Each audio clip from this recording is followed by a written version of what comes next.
दोस्तों, DNS part 3 में आपका स्वागत है। यहाँ हम जिन चीज़ों को डिस्कस करेंगे वो है कैशिंग कैसे काम करती है, कैशिंग ओनली सर्वर्स क्या होते हैं, हम लोग राउंड रोबिन टेक्निक्स के बारे में कुछ डिस्कशन करेंगे, जोन डेलीगेशन स्प्लिट डीएनएस के बारे में भी हम चर्चा करेंगे और उसके बाद हम बात करेंगे टीटीएल, एजिंग एंड स्क्वैंचिंग की। तो चलिए सबसे पहले देखते हैं कि कैशिंग क्या होती है और कैसे काम करती है। आप लोग जानते हैं कि जैसे ही कोई क्लाइंट डीएनएस सर्वर को रिक्वेस्ट करता है, वो डीएनएस सर्वर उस रिक्वेस्ट को या तो फॉरवर्डर को फॉरवर्ड करेगा या रूट हेड्स को फॉरवर्ड करेगा और at last authoritative name server पर, ऑथोरिटेटिव डीएनएस सर्वर पर रिक्वेस्ट जाती है और आपको ये रिजल्ट मिलता है। लेकिन अगर ऐसा हर बार हो, जितनी बार भी क्लाइंट्स रिक्वेस्ट करें, हर एक बार डीएनएस सर्वर इन रिक्वेस्ट को उन्हीं पाथ से फॉरवर्ड करे जैसा मैंने आपको बताया, तो ये एक बहुत टाइम कंज्यूमिंग प्रोसेस है। तो इसे फास्ट करने के लिए हमारे पास जो टेक्निक वो कैशिंग बोलते हैं उसे, जिसमें क्या होता है कि जैसे ही कोई डीएनएस सर्वर, जैसे आप इसे देख रहे हैं, ये एक डीएनएस सर्वर है, लोकल डीएनएस सर्वर है। जैसे ही कोई रिक्वेस्ट इस डीएनएस सर्वर पे आती है और ये इसे एक बार रिजोल्व कर देता है, तो कुछ टाइम के लिए ये इस रिक्वेस्ट को अपने कैश मेमोरी में स्टोर कर लेता है, जिससे कि नेक्स्ट टाइम अगर ये रिक्वेस्ट इसके पास आती है, सेम रिक्वेस्ट आती है सेम एफक्यूडीएन के लिए, तो फिर इसे इन सारे डीएनएस सर्वर पर दोबारा से क्वेरी नहीं करना पड़ेगा, ऑथोरिटेटिव नेम सर्वर पर दोबारा नहीं जाना पड़ेगा और ये खुद से ही इस क्वेरी को रिजोल्व करेगा। तो देखिए, जैसे मैं आपको यहाँ दिखा रहा हूँ इस पिक्चर में, क्लाइंट 1 क्वेरी करता है और ये रेस्पॉन्स मिल जाता है कि जिस जो भी क्वेरी इसने सर्वर को की है उसका आईपी एड्रेस 131.107.0.44 है। अभी अगर क्लाइंट टू सेम एफक्यूडीएन के लिए, सर्वर a.contoso.com के लिए ये फिर से क्वेरी करता है, तब इसे इस क्वेरी को इन सारे सर्वर से प्रोसेस होने की ज़रूरत नहीं है। देखिए कैसे होगा। ठीक है, तो जैसा आपने देखा, क्लाइंट 2 ने जैसे ही लोकल डीएनएस को रिक्वेस्ट किया, इसने खुद से इसे रिजोल्व कर दिया बिकॉज ये इसके कैश में स्टोर्ड है। तो इसे बोलते हैं कैशिंग। तो इससे नेम रेजोल्यूशन काफ़ी फास्ट हो जाता है।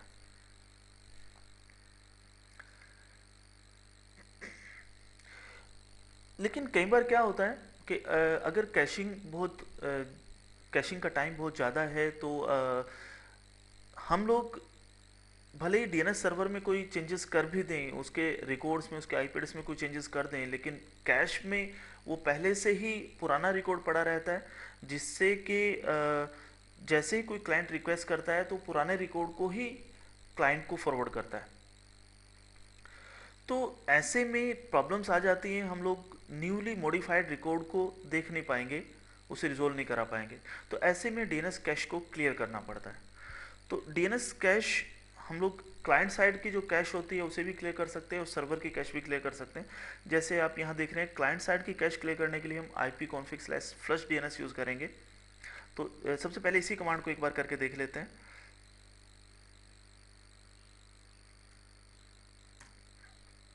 मुझे ये क्लाइंट कंप्यूटर है तो इसका कैश मुझे क्लियर करना है, तो सिर्फ इतना लिखना है ipconfig/flush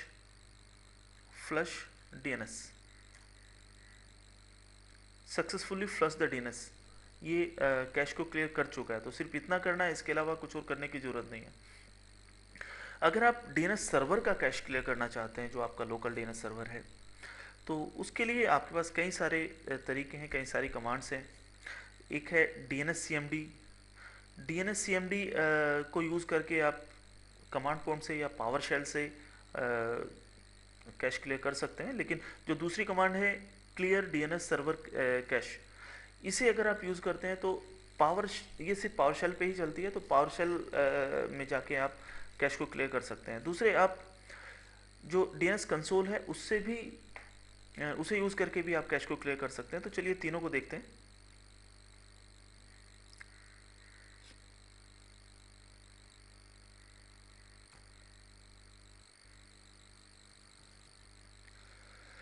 तो मैं डीएनएस सर्वर पे जाता हूँ, यहाँ पावर शेल स्टार्ट करता हूँ।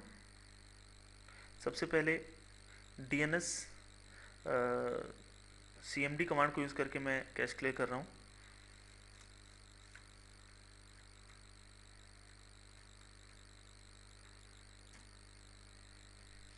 So that's it. तो इस तरह से डीएनएस सीएमडी को यूज़ करके आप कर सकते हैं।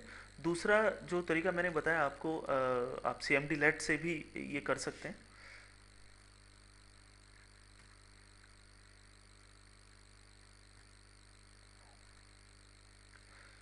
कमांड है clear DNS server cash, enter.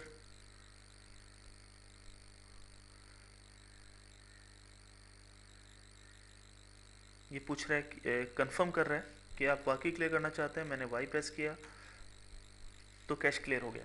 तो इस तरह से पावर शेल सीएमडी लेट से भी आप इसे क्लियर कर सकते हैं। अभी देखते हैं अगर कंसोल से आपको क्लियर करना है, डीएनएस कंसोल से, तो कैसे करेंगे।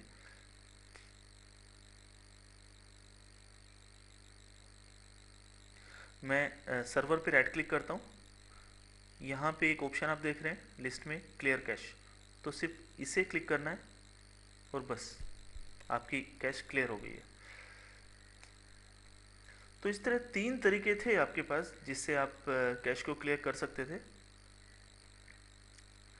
चलिए आगे बढ़ते हैं और जानते हैं कैशिंग ओनली सर्वर के बारे में। देखिए, कैशिंग ओनली सर्वर किसी भी जोन के लिए ऑथोरिटेटिव नहीं होते, बल्कि क्या होता है कि यहाँ पर हम एक ऐसे सिस्टम को यूज़ करते हैं जिसमें हम लोग डीएनएस रोल को इंस्टॉल करके रखते हैं, सिर्फ उसमें कोई रिकॉर्ड कॉन्फ़िगर नहीं करते। तो क्या होगा कि ये सिर्फ कैशिंग के लिए काम करेगा। ये जितनी भी रिक्वेस्ट को रिजोल्व करेगा, जितने भी ऑथोरिटेटिव नेम सर्वर से कांटेक्ट करेगा, तो उन सारी रिक्वेस्ट को ही अपनी कैश में स्टोर कर लेगा, जिससे हमारे जितने भी क्लाइंट्स हैं उन सब के नेम रेजोल्यूशन फास्ट हो जाएंगे। तो ऐसा भी हम कर सकते हैं। अगर हमारे पास कोई ऑथोरिटेटिव नेम सर्वर को हम स्टोर करके नहीं रखना चाह रहे हैं, तो हम ऐसा डीएनएस सर्वर भी यूज़ कर सकते हैं जो सिर्फ कैशिंग के लिए काम करे। और हाँ, एक चीज़ और आपको बता दूं, इसमें रूट हिंट्स तो कॉन्फ़िगर करके हमें रखने ही पड़ेंगे, इन केस अगर कोई क्वेरी रिजोल्व नहीं हो पाती है तो कम से कम उस क्वेरी को ये रूट हिंट्स पे फॉरवर्ड कर सके। चलिए जानते हैं राउंड रोबिन टेक्निक के बारे में। ये technique DNS load balancing technique है। आप लोग जानते होंगे एनएलबी के बारे में, वो भी लगभग इसी तरह की टेक्निक है जो लोड बैलेंस करती है। तो राउंड रोबिन से भी हम डीएनएस का लोड बैलेंस करते हैं। लेकिन मैं काफ़ी हद तक इस टेक्निक से सेटिस्फाई नहीं हूँ, 100% मार्क्स इसे नहीं देता, बिकॉज इसके कुछ ड्रॉबैक्स हैं जिनके बारे में मैं आगे चल के आपको बताऊंगा। सबसे पहले जानते हैं कि काम कैसे करती है। इस पिक्चर में आप देख रहे हैं, ये एक डीएनएस क्लाइंट है, ये इसका डीएनएस सर्वर है। ये contoso.com के लिए जैसे ही क्वेरी करता है डीएनएस सर्वर को, तो इस डीएनएस सर्वर पर contoso.com FQDN के लिए कई सारे रिसोर्स रिकॉर्ड बना के रखे हुए होते हैं। जैसा आप यहाँ देख रहे हैं, ये 3 रिकॉर्ड बने हुए हैं। एक है 172.16 0.11, एक है 0.120, एक है 0.133।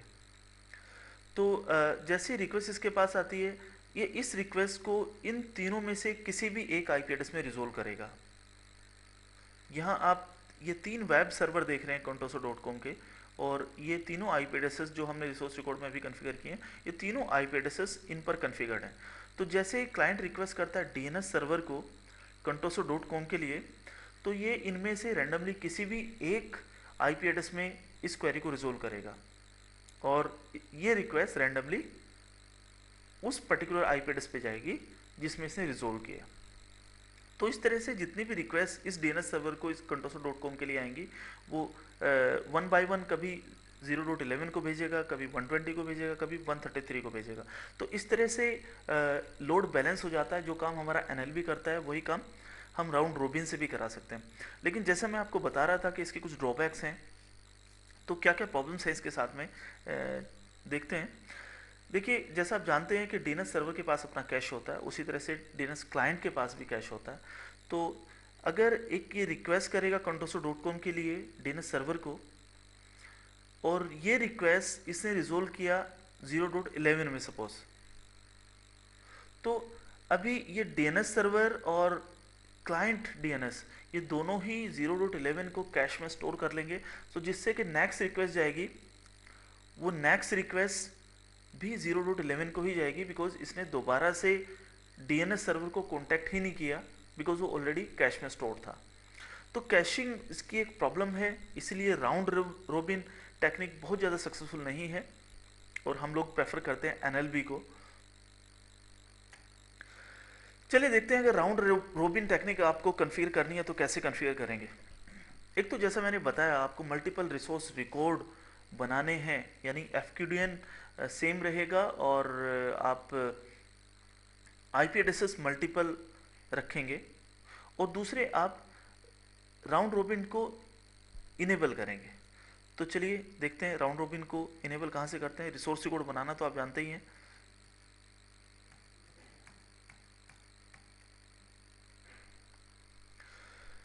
ये मैं डीएनएस सर्वर ओपन करता हूँ। तो रिसोर्स रिकॉर्ड तो जो भी बनाना होगा एक ही एफक्यूडीएन के लिए आप यहाँ से रिसोर्स रिकॉर्ड बना सकते हैं। मैं रिसोर्स रिकॉर्ड नहीं बना रहा हूँ, मैं सिर्फ आपको बता रहा हूँ कि राउंड रोबिन अगर इनेबल करना है तो कहाँ से करेंगे। आप जो भी आपका जोन है जैसे orange.com, इसकी मैं प्रॉपर्टीज पे जा रहा हूँ।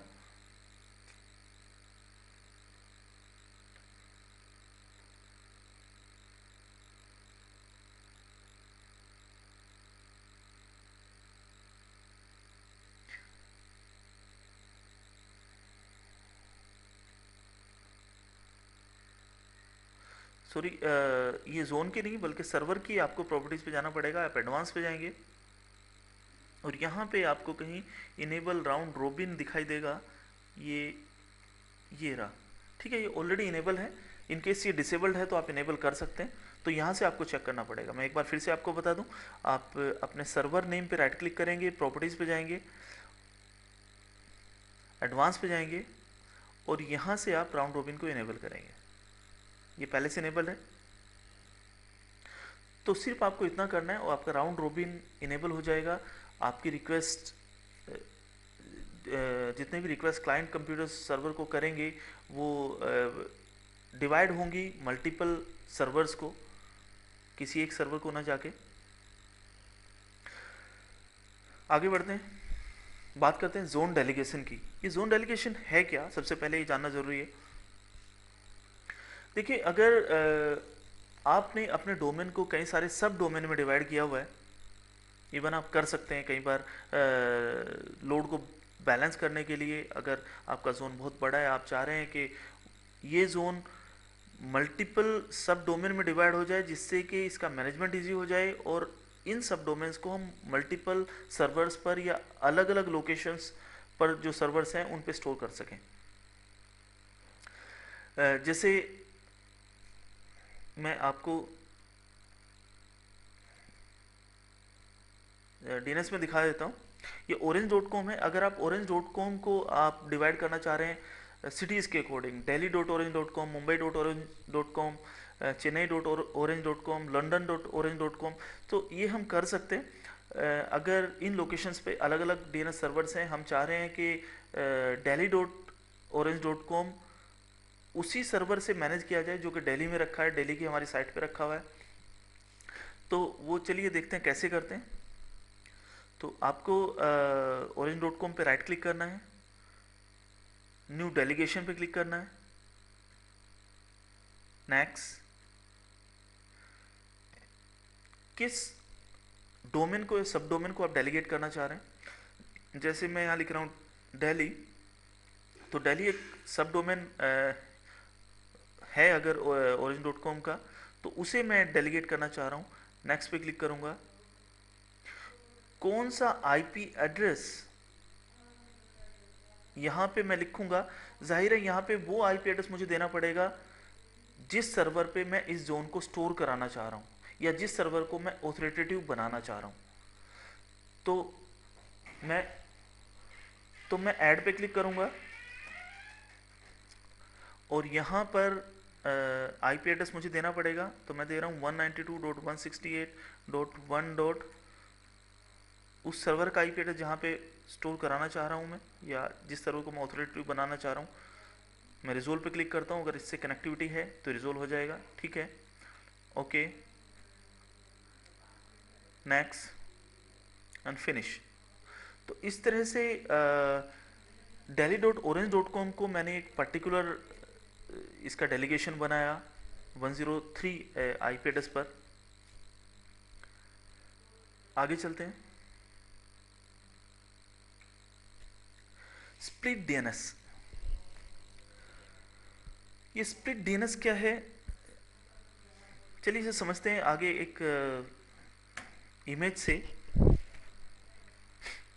देखिए यहाँ पर आप देख रहे हैं आपके पास एक डीएनएस सर्वर है, ये आपका इंटरनल क्लाइंट है, ये आपका एक्सटर्नल क्लाइंट है। तो अगर कोई इंटरनल क्लाइंट रिक्वेस्ट करता है किसी पर्टिकुलर एफक्यूडीएन के लिए, सपोज ये रिक्वेस्ट करता है career.contoso.com के लिए, तो मैं चाह रहा हूँ कि ये रिक्वेस्ट जो रिजोल्व हो अलग आईपी एड्रेस में हो, अगर इंटरनल क्लाइंट ये रिक्वेस्ट करता है, और अगर एक्सटर्नल क्लाइंट रिक्वेस्ट करता है तो फिर ये किसी दूसरे आईपी एड्रेस में रिजोल्व हो। ठीक है, मैं नहीं चाहता कि इंटरनल क्लाइंट की रिक्वेस्ट उसी पर्टिकुलर वेब एड्रेस पे जाए जो वेब एड्रेस एक्सटर्नल क्लाइंट्स के लिए। तो देखिए कैसे करते हैं। डीएनएस सर्वर पे आपके पास 2 इंटरफेसेस होने चाहिए, एक जिससे इंटरनल क्लाइंट्स जुड़े हुए हैं, दूसरे जिससे एक्सटर्नल क्लाइंट्स जुड़े हुए हैं। और यहाँ पे आप 2 जोन्स बना के रखेंगे, 2 जोन बनाएंगे, एक इंटरनल के लिए एक एक्सटर्नल के लिए। इंटरनल जोन में आप जो रिकॉर्ड बनाएंगे वो रिकॉर्ड डालेंगे, एफक्यूडीएन होगा career.contoso.com और आईपी एड्रेस होगा 10.0.0.39। उसी तरह से जो दूसरा जोन आप बना रहे हैं डीएनएस सर्वर पे जो एक्सटर्नल क्लाइंट्स के लिए, वहाँ पर सेम एफक्यूडीएन के लिए career.contoso.com के लिए आप जो आईपी एड्रेस जिस पे मैप कराएंगे इसे, वो होगा 65.55.39.10। तो अभी जैसे इंटरनल क्लाइंट आपको रिक्वेस्ट करेगा career.contoso.com के लिए, डीएनएस सर्वर उसे रिजोल्व करेगा 10.0.0.39 में। और अगर एक्सटर्नल क्लाइंट ये रिक्वेस्ट करता है सेम एफक्यूडीएन के लिए तो रिजोल्व करेगा 65.55.39.10 में। तो इस तरह से ये रिक्वेस्ट अलग अलग आईपी एड्रेसेस में रिजोल्व होगी और फॉरवर्ड होगी अलग अलग वेब सर्वर्स को। तो इसे बोलते हैं split DNS server, split DNS concept. Sorry, TTL की बात करते हैं, टाइम टू लाइव। देखिए हमने अभी तक कई बार कैशिंग के बारे में पढ़ा कि जैसे ही कोई डीएनएस सर्वर के पास कोई रिक्वेस्ट आती है और ये इसे रिजोल्व कर पाता है, तो रिजोल्व करने के बाद ये उसे अपने कैश में स्टोर कर लेता है। लेकिन ये कैश में कितने ड्यूरेशन तक, कितने टाइम तक स्टोर करे, ये डिपेंड करता है टीटीएल पर। टीटीएल की डिफ़ॉल्ट वैल्यू 1 घंटा होती है, तो हालांकि हम इसे चेंज कर सकते हैं। तो ये 1 घंटे तक कैश में उस एफक्यूडीएन और आईपी एड्रेस को स्टोर करके रखेगा, यानी उस क्वेरी के रिस्पॉन्स को स्टोर करके रखेगा। और अगर उसे 1 घंटे के अंदर अंदर दोबारा से रिक्वेस्ट आती है तो इसे किसी रूट हिंट्स पर या किसी फॉरवर्डर को या किसी ऑथोरिटेटिव नेम सर्वर को फॉरवर्ड करने की जरूरत नहीं है, बल्कि ये खुद से ही उसे रिजोल्व कर देगा। लेकिन अगर 1 घंटा बीत जाता है उसके बाद ये रिक्वेस्ट आती है उसके पास, तो अब उसकी कैश से ये रिकॉर्ड डिलीट हो चुका होता है और इसे दोबारा से ऑथोरिटेटिव नेम सर्वर को ढूंढना होता है और दोबारा से उस क्वेरी को रिजोल्व करना होता है। तो अगर हम टीटीएल 1 घंटा से बहुत कम करके रखते हैं, सपोज मैं इसे 5 सेकंड 10 सेकंड कर देता हूँ, तो क्या होगा कि बहुत जल्दी कैश क्लियर हो जाएगा और बार बार इस रिकॉर्ड को रिजोल्व करने के लिए, इस क्वेरी को रिजोल्व करने के लिए बार बार ऑथोरिटेटिव नेम सर्वर को ढूंढना पड़ेगा, जिससे कि रेजोल्यूशन स्लो हो जाएगा और डीएनएस सर्वर पर लोड बढ़ जाएगा। लेकिन अगर टीटीएल की वैल्यू आप बहुत ज़्यादा रखते हैं, आपने इसे 10 घंटे 20 घंटे किया, तो अभी अगर डीएनएस सर्वर में कोई चेंजेस होता है इस ड्यूरेशन में, तो ये चेंजेस क्लाइंट पर इम्प्लीमेंटेड नहीं होंगे, क्योंकि अभी तक कैश में वो रिकॉर्ड पड़ा रहता है। तो इसलिए हम बहुत ज़्यादा है बहुत कम ना करके इसका डिफ़ॉल्ट ड्यूरेशन 1 घंटा है वही टाइम रखते हैं। एजिंग एंड स्कैवेंजिंग के बारे में पढ़ते हैं। देखिए कई बार डीएनएस में कुछ रिकॉर्ड्स खुद से क्रिएट हो जाते हैं। ये कब और क्यों क्रिएट होते हैं? अगर आपने डायनेमिक अपडेट ऑन करके रखा हुआ है डीएनएस सर्वर का, तो क्या होता है कि जितने भी डीसीज, जितने भी डोमेन कंट्रोलर्स कांटेक्ट करते हैं डीएनएस सर्वर को, तो ऑटोमेटिकली उनका एक रिकॉर्ड डीएनएस सर्वर में बन जाता है। और ये रिकॉर्ड मैनुअली नहीं होता, ऑटोमेटिक होता है। इसे हम चाहें, कई बार ऐसा होता है कि इस रिकॉर्ड को हम यूज़ करते हैं, कई बार हम यूज़ नहीं करते हैं, बहुत टाइम तक ये अनयूज पड़ा रहता है। तो अगर हम चाहें कि ये सारे अनयूज रिकॉर्ड्स या स्टेल रिकॉर्ड्स डिलीट हो जाएं, तो उस प्रोसेस को हम बोलते हैं स्कैवेंजिंग। तो फिर से मैं एक बार आपको बता दूं कि रिकॉर्ड्स ऑटोमेटिकली क्रिएट होना और उसे उसकी एज को, उन रिकॉर्ड्स को ट्रैक करना कि ये रिकॉर्ड इतने ड्यूरेशन हो गया इस रिकॉर्ड को क्रिएट हुए, इस कंसेप्ट को बोलते हैं एजिंग। जैसा आप देख रहे हैं, DNS is the process of using time stamp to track the age of dynamically registered resource record. यानी उनकी एज को ट्रैक करना कि इन रिकॉर्ड्स को बने हुए कितना टाइम हो गया, इसे बोलते हैं एजिंग। और इन रिकॉर्ड्स को डिलीट करना, अनयूज रिकॉर्ड्स को डिलीट करना, उसे बोलते हैं स्कैवेंजिंग। ठीक है, तो चलिए देखते हैं कहां से एजिंग और स्कैवेंजिंग इनेबल करते हैं एंड कॉन्फ़िगर करते हैं। ये डीएनएस सर्वर आप देख रहे हैं ओपन है। मैं orange.com की प्रॉपर्टीज में जा रहा हूं फिर से। यहां आप देख रहे हैं डायनेमिक अपडेट्स। तो अगर मैं डायनेमिक अपडेट्स यहां से नन कर दूं तो कोई भी एजिंग स्टोर नहीं होगी। लेकिन मैं अगर इसे नन के बजाय नॉन सिक्योर एंड सिक्योर या सिक्योर ओनली करता हूं, तो अब आपकी एजिंग स्टोर होनी शुरू हो जाएगी। मैं भी इसमें मॉडिफिकेशन नहीं कर रहा हूँ, सिक्योर ओनली है तो एजिंग ऑलरेडी इसमें स्टोर्ड है। मैं एजिंग को कन्फिगर करता हूँ, यहाँ पे मैं जाऊँगा। यहाँ आप देख रहे हैं कि अगर मैं इस चेक बॉक्स को स्कैवेंज स्टेल रिसोर्स रिकॉर्ड, इसे मैं चेक कर देता हूँ, तो ये रिकॉर्ड ऑटोमेटिकली डिलीट होंगे एक पर्टिकुलर टाइम इंटरवल के बाद। ये टाइम इंटरवल जो आप यहाँ पे सेट करेंगे। तो ठीक है, इस तरह से आप एजिंग एंड स्कैवेंजिंग को इनेबल या डिसेबल कर सकते हैं। तो ये था डीएनएस पार्ट 4। अगर आप पार्ट 5 के बारे में जानना चाहते हैं, सॉरी ये पार्ट 3 था, अगर आप पार्ट 4 या पार्ट 5 के बारे में और डिटेल में इसके बारे में जानना चाह रहे हैं तो आप अगले पार्ट जरूर देखिए। Thank you.